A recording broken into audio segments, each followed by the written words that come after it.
കഷ്ടം തന്നെ മുതലാളി, കഷ്ടം തന്നെ. മോഹൻ ഭഗതിൻ്റെ ഒക്കെ ഒരു അവസ്ഥ നിങ്ങൾ ആലോചിച്ച് നോക്കണം. RSSന്റെ നേതാവാണ്, ഇന്ത്യയിലെ വലിയ കൊടികുത്തിയ നേതാവൊക്കെയാണ്. പക്ഷേ അമേരിക്കയിലോട്ട് പോകാൻ റെഡിയായി നിൽക്കുമ്പോൾ അമേരിക്കക്കാർ കാർക്കിച്ച് തുപ്പുക ചെയ്യുന്നത്. ഈ വഴിക്ക് വന്നു പോകരുത്, അല്ലെങ്കിൽ അമേരിക്കക്കാർ അല്ലെങ്കിൽ അമേരിക്കൻ ഗവൺമെൻറ്റിനോട് ഇയാൾക്ക് വിസ കൊടുക്കരുത്, ഇയാൾ നാട്ടിൽ അതായത് ഇന്ത്യയിൽ ചെയ്യുന്ന ഓരോ പരിപാടികൾ കാണണം. പള്ളികൾ പൊളിച്ചുകൊണ്ടിരിക്കുകയാണ്. മഹാത്മാഗാന്ധിനെ വരെ വെടിവെച്ച് കൊന്ന ടീമാണ്. അതുമാത്രമല്ല, അവിടുത്തെ പള്ളികൾ പൊളിക്കുന്നു, അവിടുത്തെ ക്രിസ്ത്യാനികളെ അടിക്കുന്നു, അവിടുത്തെ ന്യൂനപക്ഷങ്ങളെ മൊത്തം ആക്രമിച്ചുകൊണ്ടിരിക്കുന്ന ഇത്തരത്തിലുള്ള ചിന്താഗതി കൊണ്ട് നടക്കുന്ന പാർട്ടിയോ അല്ലെങ്കിൽ ആ പാർട്ടിയുടെ പ്രതിനിധിനെ അമേരിക്കയിലോട്ട് കാല് കുത്തിക്കരുത് എന്നാണ് അമേരിക്കയിലെ ജേർണലിസ്റ്റുകളും അമേരിക്കയിലെ ഒരു വലിയ തീവ്ര ചിന്താഗതിയുള്ള ആളുകൾ ഇപ്പോൾ സംസാരിക്കുന്നത്. Starting from the very first in 1948, when the RSS assassinated Mohandas Gandhi himself as the first act of terrorism in independent India. RSS out of NYC. We have enough problems with fascists in our own country. We don't need to be hosting India's fascists here as well, especially when India's fascists. അമേരിക്കയിലേക്കുള്ള Hindu സംഘടനകളാണ് RSS നേതാവിനെ അങ്ങോട്ട് കൊണ്ടുപോകുന്നത്. 3 രാജ്യങ്ങളിലായിട്ടാണ് ഈ ഒരു സന്ദർശനം. America, അത് കഴിഞ്ഞിട്ട് Canada, അത് കഴിഞ്ഞിട്ട് ഇംഗ്ലണ്ട്. ഈ 3 രാജ്യങ്ങളിലും ഇയാൾ വരുന്നതിന് ഇയാൾക്കെതിരെ പ്രതിഷേധം ശക്തമായിക്കൊണ്ടിരിക്കുകയാണ്. നിങ്ങൾ ഒരു കാര്യം ആലോചിച്ചാൽ മതി. കഴിഞ്ഞൊരു 10 വർഷം മുമ്പ്, അതായത് എന്ന് മുതലാണോ മോദി രാജ്യം ഭരിക്കാൻ തുടങ്ങിയത്, എന്ന് മുതലാണോ രാജ്യത്തെ ന്യൂനപക്ഷങ്ങൾ അടിച്ചൊതുക്കാൻ തുടങ്ങിയത്, എന്ന് മുതലാണോ രാജ്യത്തെ പള്ളികളും എന്താ പറയുക മുസ്ലിം പള്ളികളും ക്രിസ്ത്യൻ പള്ളികളും പൊളിച്ചു, അച്ഛന്മാരെ അടിച്ചു, അതല്ലെങ്കിൽ ഈ പള്ളിക്കകത്ത് കയറിയിട്ട് അവിടെ കുരിശു കുത്താൻ തുടങ്ങിയത്, എന്ന് മുതലാണോ സിസ്റ്റേഴ്സിനെ അടിക്കാൻ തുടങ്ങിയത്, അന്ന് മുതൽ ഈ പറഞ്ഞ RSSനെ നമ്മുടെ നാട്ടുകാർക്ക് മാത്രമല്ല ലോകത്തിൻ്റെ പല ഭാഗത്തുള്ളവർക്കും കണ്ടുകൂടാനായിട്ട്. നമ്മളെപ്പോഴും പറയാറുണ്ട്, ഈ ഇസ്ലാമിക് തീവ്രവാദം ഒക്കെ ഇങ്ങനെ പറഞ്ഞ് ഇവന്മാർ നടക്കുമ്പോഴേ അതിനേക്കാൾ വലിയ തീവ്രവാദികളാണ് സംഘികൾ എന്നപ്പോൾ പറയുന്നത്. പ്രത്യേകിച്ച് ഈ പല രാജ്യത്തും നമ്മുടെ ഇന്ത്യക്കാരെ കണ്ടുകൂടാതായിട്ടുള്ള ഒരേ ഒരു കാരണം ഇവന്മാർ കാണിച്ചു കൊടുക്കുന്ന ചെറ്റത്തരങ്ങൾ കൊണ്ടാണ്. അത് ഇന്ത്യയിലാണെങ്കിലും ഇന്ത്യക്ക് പുറത്താണെങ്കിലും. ഇപ്പോൾ ഏറ്റവും ലേറ്റസ്റ്റ് ആയിട്ട് ഞാൻ പറഞ്ഞു എന്ന് ഇപ്പം നിങ്ങളാരും വിചാരിക്കേണ്ട. നിങ്ങളെ കൊണ്ടൊരു അമേരിക്കൻ ജേർണലിസ്റ്റാണ്, പുള്ളിയുടെ യൂട്യൂബ് ചാനലിലൊക്കെ ഈ വീഡിയോസ് ഭയങ്കരമായിട്ട് ഇതായിട്ടുണ്ട്. നിങ്ങൾ തന്നെ അറിഞ്ഞിട്ടുണ്ടാവും, ഇയാൾക്ക് വിസ കൊടുക്കരുത്, മോഹൻ ഭഗതിന് വിസ കൊടുക്കരുത് എന്ന് പറയുന്നുണ്ട്.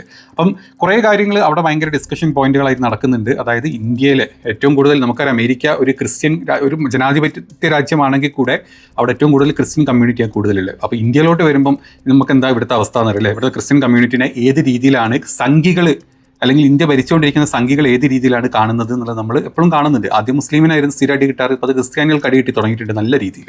അത് ട്രംപിനും അറിയാം, ട്രംപിൻ്റെ കൂട്ടക്കാർക്കും അറിയാം, അല്ലെങ്കിൽ തീവ്ര വലതുപക്ഷ ചിന്താഗതി, അതായത് അവിടുത്തെ തീവ്ര വലതുപക്ഷ ഇവാഞ്ചലിക്കൽസിനൊക്കെ നല്ലപോലെ അറിയാം ഇവിടെ നടക്കുന്ന കാര്യങ്ങൾ ഒട്ടും സുഖകരമായിട്ടുള്ള കാര്യങ്ങളല്ലാന്ന്. അതുകൊണ്ടൊക്കെ തന്നെ RSSനൊക്കെ ലോകത്ത് തന്നെ കണ്ടുകൂടാത്തൊരവസ്ഥയിലോട്ട് എത്തിയിട്ടുണ്ട്.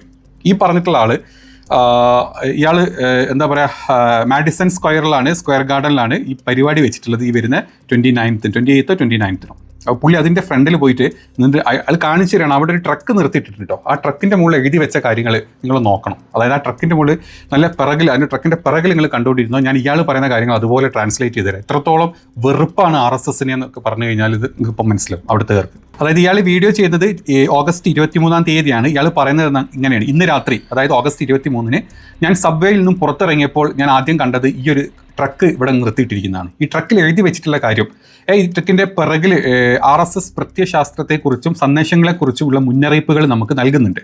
അതായത് മോഹൻ ഭഗത് ഇന്ത്യൻ അമേരിക്കക്കാർക്ക് വേണ്ടിയാണ് സംസാരിക്കുന്നത് എന്ന് അവകാശപ്പെടുന്നത്. പക്ഷേ സത്യം അയാൾ അങ്ങനെയല്ല സംസാരിക്കുന്നത്. കാരണം ഇന്ത്യയിലെ എല്ലാ ഹിന്ദുക്കൾക്കും വേണ്ടിയിട്ടാണ് അയാൾ സംസാരിക്കുന്നത്. ഇന്ത്യയിലെ ക്രിസ്ത്യാനികളും മുസ്ലിങ്ങളും സിഖുകാരും ഇപ്പം നിലവിലില്ല, അവരൊക്കെ ഇല്ലാണ്ടാക്കിയിട്ടുണ്ട് ഈ പറഞ്ഞ ഇന്ത്യയിലെ RSS സംഘ ഭരണം എന്നാണ് പുള്ളി പറഞ്ഞിട്ടുള്ളത്. ഇനി അതുമാത്രമല്ല, ഇതിനെതിരെ സംസാരിക്കാൻ മേയർ മംദാനിയോട് അഭ്യർത്ഥിച്ചുകൊണ്ട് ഞാൻ നടത്തിയ വീഡിയോകൾക്ക് ലക്ഷത്തിലധികം കാഴ്ചക്കാരുണ്ട്. ഓക്കെ, പുള്ളിയുടെ ഈ ചാനലിൽ ഇതിനു മുമ്പ് മംദാനിയോട് സംസാരിച്ചിട്ടുണ്ട്. മംദാനി മോദിനെ ഏറ്റവും രൂക്ഷമായിട്ട് വിമർശിച്ചിട്ടുള്ള ആളാണ്. മോദി വന്നു കഴിഞ്ഞാൽ ഞാൻ അറസ്റ്റ് ചെയ്യും എന്നുള്ള രീതിയിൽ വരെ സംസാരിച്ചിട്ടുള്ളതാണ് സോറാൻ മംദാനി. കാരണം മോദി ഇന്ത്യയിൽ കാണിക്കുന്ന ന്യൂനപക്ഷങ്ങളെ അടിച്ചൊതുക്കുന്നതിനെ പറ്റി 2 ഇൻ്റർവ്യൂവിൽ നമ്മൾ തന്നെ വീഡിയോ ചെയ്തിട്ടുണ്ട് മുമ്പിട്ട് സംസാരിച്ചിട്ടുള്ളതാണ് മംദാനി. ന്യൂയോർക്ക് മേയറാണ്, ഈ സ്ഥലത്ത് ന്യൂയോർക്കിലോട്ടാണ് വരുന്നത്. അതുകൊണ്ട് ഞാൻ മാത്രമല്ല ഒരുപാട് ആളുകൾ പുള്ളിക്ക് പെറ്റീഷൻ ചെയ്തിട്ടുണ്ട്, ഇയാളങ്ങോട്ട് കടത്തരുത്, ഇയാൾ ഈ പരിപാടി റദ്ദ് ചെയ്യണം എന്നും പറഞ്ഞിട്ട്. മേയർ മംദാനി മുമ്പ് ഹിന്ദു ദേശീയതയ്ക്കും നരേന്ദ്രമോദിയുടെ നയങ്ങൾക്കുമെതിരെ സംസാരിച്ചിട്ടുണ്ട്. പക്ഷേ ഇതുവരെ ഈ ഒരു കാര്യത്തിനെ പറ്റി മംദാനി ഇതുവരെ ഒന്നും മിണ്ടിയിട്ടില്ല. അതുകൊണ്ട് മംദാനിനോട് ഇതിന് തീർച്ചയായിട്ടും മറുപടി തരണം എന്നാണ് ഇയാൾ പറഞ്ഞിട്ടുള്ളത്. അതിനാൽ ഈ Madison square garden chairman James ഡോളനോട് ഓഗസ്റ്റ് 29 ഈ പരിപാടി റദ്ദാക്കാൻ ഞാൻ ആവശ്യപ്പെട്ടിട്ടുണ്ട്. അല്ലെങ്കിൽ ഇവിടുത്തെ ഒരു വലിയ വിഭാഗം ആളുകൾ ആവശ്യപ്പെടുന്നുണ്ട്. കാരണം RSSനെ ഉപരോധിക്കണം, അതായത് RSS ഉപരോധം ഏർപ്പെടുത്താനും മോഹൻ ഭഗതിന് യാത്രാ അനുമതി നിഷേധിക്കാനും അന്താരാഷ്ട്ര മത സ്വാതന്ത്ര്യ കമ്മീഷൻ USCIRF നടത്തിയിട്ടുള്ള ആഹ്വാനം കേൾക്കാൻ സെക്രട്ടറി ഓഫ് സ്റ്റേറ്റ് മാർക്കോ റൂബിയോട് ആവശ്യപ്പെട്ടിട്ടുണ്ട്. അത് നമ്മൾ കണ്ടിട്ടുണ്ട്. ഈ ഒരു 6 മാസം മുമ്പാണ് ഈ USCIRF അന്താരാഷ്ട്ര മതസ്വാതന്ത്ര്യ കമ്മീഷൻ്റെ ഒരു പെറ്റീഷൻ ഉണ്ടായിരുന്നു മാർക്കോ റൂബിയോക്ക്. അതായത് RSSനെ നിരോധിക്കണം, ഈ മോഹൻ ഭഗതിൻ്റെ ഒക്കെ ഇത്തരത്തിലുള്ള യാത്രകൾ, അമേരിക്കയിലോട്ടുള്ള യാത്രകൾ നിരോധിക്കണം എന്നും പറഞ്ഞിട്ട് ഇയാൾ വീണ്ടും അതാണ് ഇവിടെ എടുത്ത് കാണിച്ചുകൊണ്ടിരിക്കുന്നത്. അതായത് കോൺഗ്രസ് അംഗമായിട്ടുള്ള AOC മുമ്പ് മോദിയുടെ പരിപാടി ബഹിഷ്കരിച്ചിരുന്നു. എന്നാൽ ഇപ്പോൾ മോഹൻ ഭഗത് വന്നതിനെക്കുറിച്ച് ഈ ആരും ഇതുവരെ ഒന്നും സംസാരിച്ചിട്ടില്ല. അപ്പോൾ അവരോടൊക്കെ സ്പീക്ക് ഔട്ട് ചെയ്യുക, നിങ്ങളൊക്കെ സംസാരിക്കുന്നതിനെ പറ്റി. ഇവിടെ ഒരു വലിയ വിഭാഗം ആൾക്കാർ ഇതിനെ എതിരെ നിൽക്കുന്നുണ്ട് എന്നാണ് ഇയാൾ ഈ വീഡിയോയിൽ പറഞ്ഞു വെക്കുന്നത്. 1939 മാഡിസൺ സ്ക്വയർ ഓഫ് ഗാർഡനിൽ, അതായത് ഈ പറഞ്ഞ ഇതേ സ്ഥലത്ത് അമേരിക്കൻ നാസികളുടെ റാലിക്ക് വേദിയായിട്ടുണ്ട്. അതായത് നാസി ചിന്താഗതിയുള്ള, ഫാസിസ്റ്റ് ചിന്താഗതിയുള്ള ആളുകൾക്ക് ഇവിടെ മുമ്പ് വേദിയായിട്ടുണ്ട്. എന്നാൽ ഇപ്പോൾ വീണ്ടും അത്തരം ഒരു പ്രത്യയശാസ്ത്രമുള്ള സംഘടനയ്ക്ക് വാതിലുകൾ തുറന്നു കൊടുക്കുക ചെയ്തിട്ടുള്ളത്. അതായത് RSS എന്ന് പറഞ്ഞു കഴിഞ്ഞാൽ നാസി ചിന്താഗതിയുള്ള, അല്ലെങ്കിൽ മറ്റുള്ള ആളുകൾ അടിച്ചമർത്തിക്കൊണ്ട്, ന്യൂനപക്ഷങ്ങൾ അടിച്ചമർത്തിക്കൊണ്ട് ഒരു നാസിസ്റ്റ് ചിന്താഗതിയായിട്ട് മുന്നോട്ട് പോകുന്ന ആളുകളാണ് RSS. അപ്പോൾ അതേ പ്രത്യയശാസ്ത്രം കീപ്പ് ചെയ്യുന്ന RSSന് 1939 ശേഷം ഇപ്പോൾ വീണ്ടും നമ്മൾ അന്ന് നാസികൾക്കാണെങ്കിൽ ഇന്ന് RSSന് തുറന്നു കൊടുക്കുന്നുണ്ട്. അത് ചെയ്യരുത് എന്നാണ് പുള്ളിക്ക് പറയാനുള്ളത്. പിന്നെ പറഞ്ഞിട്ടുള്ളത് 1925 രൂപീകൃതമായിട്ടുള്ള RSS യൂറോപ്പിലെ മുസോളിനിയിൽ നിന്നും ഹിറ്റ്ലറിൽ നിന്നും നേരിട്ട് പ്രചോദനം ഉൾക്കൊണ്ടിട്ടുള്ള സംഘടനയാണ്. അതായത് RSS ഉണ്ടാകുന്നത് തന്നെ മുസോളിനിൻ്റെ പ്രത്യയശാസ്ത്രം നോക്കിയിട്ട്, അതുപോലെ ഹിറ്റ്ലറിൻ്റെ പ്രത്യയശാസ്ത്രമൊക്കെ നോക്കിയിട്ടാണ് അവരുണ്ടായിട്ടുള്ളത്. അതുകൊണ്ട് അവരെ അടുപ്പിക്കാൻ പറ്റുന്ന ആളുകളല്ല എന്നാണ് പറഞ്ഞിട്ടുള്ളത്. പിന്നെ അമേരിക്കയിലെ ഏറ്റവും പ്രശസ്തമായിട്ടുള്ള ഈ ഇൻഡോർ സ്റ്റേഡിയത്തിൽ വെച്ച് തങ്ങളുടെ ഹിന്ദു ദേശീയത പ്രത്യയശാസ്ത്രം പ്രചരിപ്പിക്കാനാണ് അവർ ശ്രമിക്കുന്നത്. കാരണം അവർ ഇന്ത്യയിൽ അതാണ് ചെയ്തുകൊണ്ടിരിക്കുന്നത്. കാരണം അത്തരത്തിൽ തീവ്രവാദം ചെയ്തുകൊണ്ടിരിക്കുകയാണെന്നാണ് ഇതിൽ പുള്ളി പറഞ്ഞിട്ടുള്ളത്. പിന്നെ സ്വതന്ത്ര ഇന്ത്യയിലെ ആദ്യത്തെ തീവ്രവാദ പ്രവർത്തനമായിട്ടുള്ള 1948 മഹാത്മാഗാന്ധിയെ വധിച്ച മുതലാണ് ഈ പ്രത്യയശാസ്ത്രം തീർച്ചും ഇന്ത്യയിൽ നടപ്പിലാക്കാൻ തുടങ്ങിയിട്ടുള്ളത്. അതായത് ഇന്ത്യയിലെ ആദ്യത്തെ തീവ്രവാദികളാണ് ഈ പറഞ്ഞ RSSഉം, അല്ലെങ്കിൽ ഗാന്ധിജിയെ വെടിവെച്ച് കൊല്ലാൻ വേണ്ടിയിട്ട് അതിന് ചുക്കാൻ പിടിച്ച പ്രത്യയശാസ്ത്രം കൊണ്ട് നടക്കുന്ന സംഘടനയാണ് RSS. അതുകൊണ്ട് RSSനെ അമേരിക്കയിലോട്ട് കയറ്റരുത് എന്നാണ് പിന്നെ അയാൾ പറഞ്ഞിട്ടുള്ളത്. ഇതെല്ലാം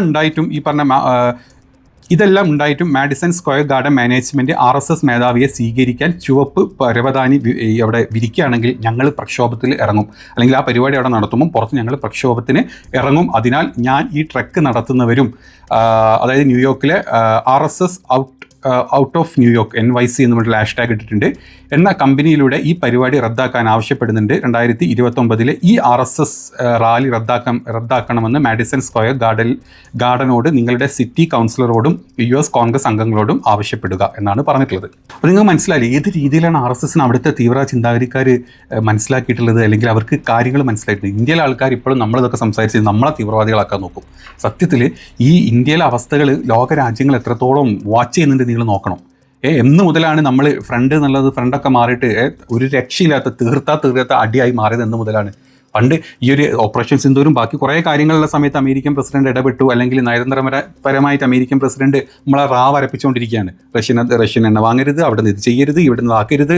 ഇപ്പം 18% വീണ്ടും 100% ആക്കാൻ പോകുന്നു, 500% ആക്കാൻ പോകുന്നു. നമ്മളിങ്ങനെ വിറപ്പിച്ചുകൊണ്ടിരിക്കുകയാണ് ഈ പറഞ്ഞ അമേരിക്കയുടെ പ്രസിഡന്റ്. പോരാത്തതിന് അദാനി അംബാനിയൊക്കെ 300 ബില്യണും 200 ബില്യൻ്റെയും ഒക്കെ വലിയ വലിയ പ്രൊജക്റ്റുകൾ അമേരിക്കയെ കൊണ്ട് തുടങ്ങാമെന്ന് സമ്മതിച്ചതിന് ശേഷമാണ് അവരൊക്കെ കേസെന്ന് പോലും, അതായത് അദാനിയുടെ കേസ് പോലും ഒഴിവാക്കി കൊടുക്കുന്ന അവസ്ഥ എത്തിയത്. ഇത്രയും കോടികൾ അവിടെ കൊണ്ട് ഇൻവെസ്റ്റ് ചെയ്തോളാം എന്നുള്ള ഒറ്റ കാരണം കൊണ്ട്. ഇനി അവിടുത്തെ ഇൻവെസ്റ്റ്മെൻറ്റ് മാത്രമല്ല, നമ്മൾ അവരോട് ട്രേഡ് ചെയ്യുമ്പോൾ അതിനേക്കാൾ കൂടുതൽ 500 ബില്യൻ്റെ സാധനങ്ങൾ ഇന്ത്യയിൽ ഇറക്കിത്തരാം എന്ന് നമ്മൾ വണങ്ങി സമ്മതിച്ചുകൊണ്ടാണ്. അത് കൃഷിക്കാർക്കും ബാക്കിയുള്ളവർക്കൊക്കെ എത്രത്തോളം എഫക്ട് ചെയ്യുന്നത് നമുക്കറിയാം. E20 പെട്രോൾ വരുന്നുണ്ട്, നമ്മൾ അവിടെ നിന്ന് ഏതൊക്കെ സാധനങ്ങളാണ് ഉടനെ ഇറക്കുമതി ചെയ്യുന്നതിൻ്റെ കണക്കൊക്കെ എടുത്തു കഴിഞ്ഞാലുണ്ടല്ലോ നമ്മളെ കണ്ണ് തള്ളിപ്പോവും. അതൊക്കെ നമ്മൾ പല വീഡിയോകളിൽ ചെയ്തിട്ടുണ്ട്. അപ്പം ഏത് രീതിയിലാണ് ഇന്ത്യൻ ഗവൺമെൻറ്റിനെ അവിടുത്തെ ആളുകൾ കാണുന്നത്, ഈവൻ ട്രംപിൻ്റെ ഭരണകൂടം വരെ കാണുന്നത് എന്നുള്ളത് ഇങ്ങനെ പ്രക്ഷോഭ പദ്ധതികൾ കാണുമ്പോൾ നമുക്ക് മനസ്സിലാവും. നമ്മൾ വിചാരിക്കും മോദി വിശ്വഗുരു അല്ല, ശാഖയിൽ മാത്രമാണ് മോദി വിശ്വഗുരു, അതിൻ്റെ പുറത്തോട്ട് മോദി ഒന്നുമല്ല എന്ന് ഓരോ ദിവസം കഴിഞ്ഞോട് തെളിഞ്ഞുകൊണ്ടിരിക്കുക. നമുക്ക് ഇപ്പോഴത് മനസ്സിലാത്ത സംഖ്യക്ക് മാത്രമാണ്. നിങ്ങൾ സംഖ്യകളാണ്, ഞാൻ RSSകാരനൊക്കെ പറഞ്ഞ് മറ്റേ അമേരിക്കയിലൊക്കെ പോയി നിന്നല്ലോ അടിച്ച് ചുണ്ടാമണി അവർ വിളിക്കും. അത്രയ്ക്ക് ദേഷ്യം നിങ്ങളോട് ഇപ്പോൾ അവർക്കുണ്ട്. മനസ്സിലായാലും ഇതൊക്കെയാണ് അവിടുത്തെ അവസ്ഥ. അപ്പം ഈ ഒരു പരിപാടി ഇപ്പോൾ ഷെഡ്യൂൾ ചെയ്താണ് ഇന്ത്യ ഗവൺമെൻറ്റിൻ്റെ സപ്പോർട്ടോട് കൂടിയിട്ടുള്ള പരിപാടി തന്നെയാണ് സത്യം പറഞ്ഞാൽ. അല്ലെങ്കിൽ അല്ലാതൊന്നുമല്ല RSS മേധാവി മോഹൻ ഭഗത് അങ്ങോട്ട് പോകുന്നത്. വിസ റദ്ദാക്കുന്നവരൊക്കെ പറഞ്ഞാലും അന്നും പക്ഷേ നടക്കുന്ന കാര്യമില്ല. പക്ഷേ എന്തായാലും പുള്ളി അവിടെ ചെല്ലുന്ന സമയത്ത് അത് അവിടെ മാത്രമല്ല, ഇതേ സംഭവം തന്നെ കാനഡയിൽ നടക്കുന്നുണ്ട്, UK നടക്കുന്നുണ്ട്. അവിടെയൊക്കെ ചെല്ലുമ്പം വലിയ രീതിയിലുള്ള പ്രക്ഷോഭങ്ങൾ ഇയാൾക്കെതിരെ അവിടെ ഉണ്ടാകും. സമാധാനപരമായിട്ടുള്ള, അതങ്ങനെ തന്നെ പറയുന്നുണ്ട്, സമാധാനപരമായിട്ടുള്ള വലിയ രീതിയിലുള്ള പ്രക്ഷോഭങ്ങൾ RSS മേധാവിക്കെതിരെയും ഈ പാർട്ടിക്കെതിരെയും ഉണ്ടാകും എന്നാണ് അവിടുത്തെ ആളുകൾ ഇപ്പം പറയുന്നത്. സത്യം പറഞ്ഞാൽ RSSന് ഇപ്പം ഇന്ത്യയിൽ മാത്രമല്ല ലോകത്ത് എവിടെ ചെന്നാലും ഒരു വിലയില്ലാത്ത അവസ്ഥയിൽ എത്തിയിട്ടുണ്ട്. വെറുതെ അല്ല നമ്മുടെ പ്രിയങ്ക ഖാർഗെ പറയുന്നത് RSSനെ ഒന്നുകിൽ ബാൻ ചെയ്യണം, അല്ലെങ്കിൽ അവന്മാർ രജിസ്ട്രേഷൻ എടുക്കട്ടെ എന്നിട്ട് നോക്കാം നമുക്ക്. കാരണം ഇതിലോട്ട് വേറെയും കുറേ കാര്യങ്ങളുണ്ട്. ഈ FCRA എന്നും പറഞ്ഞിട്ട് അവിടുന്ന് ക്രിസ്ത്യൻ മിഷനറീസ് ഇവിടെ പൈസ കൊണ്ടുവന്ന് ഇവിടെ മതപരിവർത്തനം നടത്തുക എന്ന് പറഞ്ഞിട്ടാണല്ലോ ഇവിടെ ബില്ല് കൊണ്ടുവരാന്മാർ നിൽക്കുന്നത്. സത്യം പറഞ്ഞാൽ ഈ ക്രിസ്ത്യൻ മിഷനറീസിന് കിട്ടുന്നേക്കാൾ തോന്നെ പൈസ ഈ പറഞ്ഞ ടീംസ്, ഈ പറഞ്ഞ RSS, അതായത് രജിസ്ട്രേഷൻ ഇല്ലാത്ത സംഘടനയുണ്ട്, എവിടെന്നെങ്കിലുമൊക്കെ പൈസ വന്ന് ഇഷ്ടം പോലെ കുമിഞ്ഞു കൂടുന്നുണ്ട്. അതവിടെ നടക്കുന്നത്. അപ്പോൾ അതിനൊന്നും കണക്ക് വേണ്ട, ബാക്കിയുള്ളവർക്കൊക്കെ കണക്ക് വേണം. അതിൻ്റെ കൂട്ടത്തിൽ അവിടെ മതപരിവർത്തനം, അത്തരത്തിലുള്ള മോശം കാര്യങ്ങൾ എഴുതി ചേർത്തിട്ട് അതിൽ ഊളപരിപാടികളാണ് ഇവിടെ ഇന്ത്യയിൽ നടക്കുന്നത് എന്നുള്ള വ്യക്തമായിട്ടുള്ള ധാരണ അമേരിക്കൻ അഡ്മിനിസ്ട്രേഷൻ ഉണ്ട്. ഇപ്പോഴത്തെ അമേരിക്കൻ പ്രസിഡന്റിനും കൂട്ടർക്കും നല്ലപോലെ ഉണ്ട്. ഇവിടുന്ന് അങ്ങോട്ടും ആ ഒരു ഗ്യാപ്പ് നല്ല രീതിയിൽ ഈ രണ്ട് രാജ്യങ്ങളുടെ ഇടയിൽ ഇനി ഉണ്ടാവും ഇവിടുന്ന് അങ്ങോട്ട്. ഇതാണ് പറയാനുള്ളത്. നിങ്ങളുടെ അഭിപ്രായം എന്താണ് ഇതിലെന്നുള്ളത് ഒന്ന് കമൻറ്റ് ചെയ്ത് നമുക്ക് നോക്കാം. ശരി.